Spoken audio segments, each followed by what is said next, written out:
Oh boy, put yourself together. Sorry, Jare, my people. It's your girl, Adeola. Help me beg Amo. Kolidowo has not slept for days. His mother said that every night, the boy wakes up in the middle of the night screaming, $18 million. Hey! $18 million. That is what he's been saying, since he heard the news. Have you heard the news? Even me. I can't sleep. I can't eat. I've lost 10 pounds because of this news. That Nigeria's former petroleum minister spent $18 million on a house. Hey! This past April, you guys know that EFCC seized jewelries worth £2 million from this same madam. £2 million worth of jewelries from her and the wife of former Kore, that is her associate. All of them, never mind. One wristwatch that they seized from this madam was £600,000. £600,000. That is 185 million naira for madam's wristwatch. Call it the one is okay. Stop crying now. It's okay. Don't cry. That is even small. You didn't hear that the wristwatch that they seized from the wife of Omokore is 1.4 million pounds. Hey, 1.4 million. Father, where is thy face? An $18 million house in Asokoro, an affluent suburb in the Nigerian capital, Abuja. The furnishings inside are worth over $2 million. Hold on. Furniture, $2 million. The government says it was bought with public money allegedly stolen by the former Petroleum Minister, and it has a bulletproof gym. Right there. Stop it right there. Did you guys hear bulletproof gym? Madam, is somebody trying to kill you because you want to lose weight? I don't know why anyone would come after you for trying to stay in shape. Bulletproof gym. I'm just trying to imagine how much money they buried in that gym. This is a country where you can build a decent house with 10 million naira. That is less than $40,000. Maybe not in Abuja, but in my village with 10 million naira, everybody will envy you. Madam, not only you were come as the petroleum minister, you were spending €500,000 every month renting a private jet, not even for official use, but for herself and her family. She had spent more than 10 billion naira on renting a private jet before everybody got to know about it. Not only that, $20 billion disappeared under your nose from your ministry. Madam, are you the only one? But what baffles me is her response to this video by Al Jazeera. She came out and said there's nothing wrong with somebody of her caliber, somebody of her status, owning an $18 million house. She listed her qualifications, reminding us that she studied architecture in England and she got a degree from Harvard University in the US. And then she said that even market women in Bodija have jewelries. I said, hey, don't beg me. Don't beg me, George.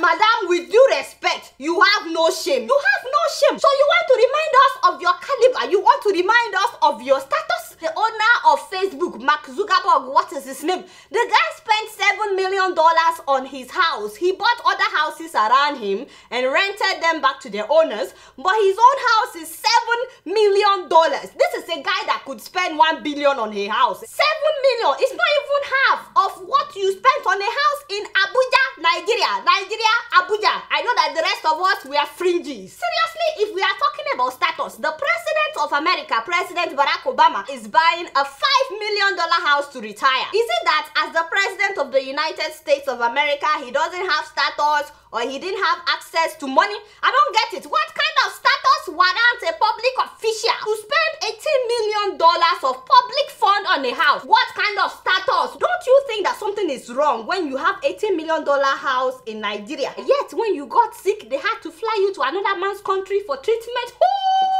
Apart from buying expensive watches, renting private jets, having a bulletproof gym, what did you do to benefit the people around you? At least we know that you are from Niger Delta, River State. Common borehole. I didn't hear that you donated to Niger Delta. And I didn't hear that you built one school. In case you guys don't know, this man is the president of Shinshin Educational Foundation in China with $10 million. Just $10 million. His foundation built 342 schools in rural parts of China. 342 schools with $10 million. And these are schools that are well equipped with computers. Nice schools. I just want you guys to know what could have been done with this $18 million that she spent building one house in Abuja. People have not been paid salaries for months. You are saying that it's not a big deal for you to have $600,000 watch? Girl, please stop insulting the the market women of Bodija, they don't have £2 million watch. Seriously, if this woman spent $15 million, just 15 million on a cancer center in Nigeria, she would save so many lives. You know, the cocoa of the matter is, as soon as you are well, because you know she's treating cancer in London, as soon as you are well, people want you to come back home. They can't wait to see you. That is how much they love you. By the way, speaking of Niger Delta, the Avengers said that the reason that they are blowing up pipelines in Nigeria is because Nigerian government has continuously ignored the Niger Delta when it comes to development. I said, what the heck? Like, really? Don't get me wrong, I'm not saying that the Niger Delta should not be developed. By all means, please develop the Niger Delta. That's where we get the oil from. I'm just saying that this is when you just realize that they did not develop Niger Delta. Jonathan is from Niger Delta. When he was the governor of Bayelsa State, this man spent $1 million, money that was meant to alleviate poverty in Niger Delta. He used it to invite Beyonce and Jay-Z to come and perform. And these people did not blow up pipelines because of that. When Ibori was the governor of Bayelsa State, he took all the money meant for the development of Niger Delta to London, buying cars, buying houses. They didn't blow up pipelines because of what Ibori did. Alamesia did the same thing. He looted the Niger Delta. These people did not blow up pipelines. Jonathan, a son of Niger Delta, was president for 5 years, 5 good years. He did not clean up the oil spillage in Ogoniland. Jonathan did not develop the Niger Delta. All he did was to bribe militants so that they would not blow up pipelines. There was no Niger Delta Avengers at that time to organize themselves to be blowing up pipeline because of what Jonathan failed to do. It's like they don't have a problem with their own children, the sons of the soil, squandering money. But now that the person there is not from Niger Delta, you just realize that they did not develop Niger Delta, and you want me to believe this has nothing to do with tribal issues? And this is the person that is trying to clean up the oil spillage. I don't get it. I don't get it. So if Jonathan had won the last election, would there be a Niger Delta Avengers? I doubt it. And where is President Jonathan in all of this? And I did very well also to curtail corruption. We made sure that the area of fertilizer subsidies we clean up, and the whole corruption there was removed. Anyway, all I'm saying is it would be good if President Jonathan can just talk to the Niger Delta Avengers at this time. And why do you keep distracting me? What is it? What do you want? Everyone is ambitious. I'm ambitious. Like, I want to be the president of the Federal Republic of Nigeria. This is why you interrupted my show? What is wrong with you? This is why you've been disrupting my speech? This is what you wanted to play? Okay, you want to be? I will be.